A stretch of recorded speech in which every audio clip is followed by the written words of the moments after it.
ज्यांनी शेतकऱ्यांचं मोठं नेतृत्व केलं होतं ते माझ्यासोबत बच्चू कडू आहेत.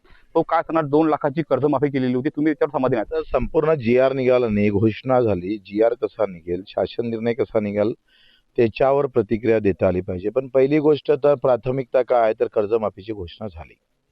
आता ते कशी असन, कशा पद्धतीनं कोणाला ते माफ होईल, म्हणजे 3 लाख कर्ज असेल तर 2 लाख माफ होईल आणि 1 लाख भरावं लागेल काय, हा प्रश्नचिन्ह आहे त्याच्यामध्ये. दुसरा, प्रोत्साहन निधी जे फक्त 50,000 ठेवली, म्हणजे रेग्युलर कर्ज भरणारा हा काही श्रीमंत नसतं, हा काही फार त्याला पैसा उपलब्ध असतो असं नाही, किंवा त्याचा माल फार चांगल्या भावात जाते असं नाही. तो प्रोत्साहन निधी किमान 1.5 लाख रुपये दिला पाहिजे.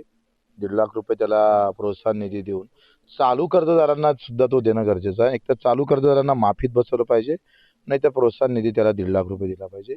आम्ही सरकारचा एका बाबतीत आम्ही आभार मानेन, धन्यवाद देईन, का शेतमजुरांचाही मुद्दा आमच्या आंदोलनातला होता आणि मी सभागृहात पण तो मांडला. शेतकऱ्यांना अपघात विमा भेटायचा, पण शेतमजुरांना भेटायचा नाही.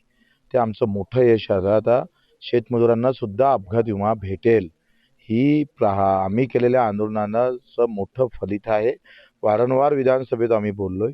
कर्जमाफीच्या बाबतीत आम्ही लगेच बैठक घेऊ आणि या सगळ्या संदर्भात मीडियानं, आमच्या कार्यकर्त्यानं, इतर सगळ्या नेत्यांनी जो काही सहभाग घेतला त्यांचं खरं तर आभार मानेल, की किमान 2 लाखाची घोषणा तर झाली. जे काही शेतकरी नेते असतील त्यांच्यासोबत आम्ही लवकरच बैठक घेऊ, अशी देखील प्रतिक्रिया बच्चू कडू यांनी दिलेली आहे.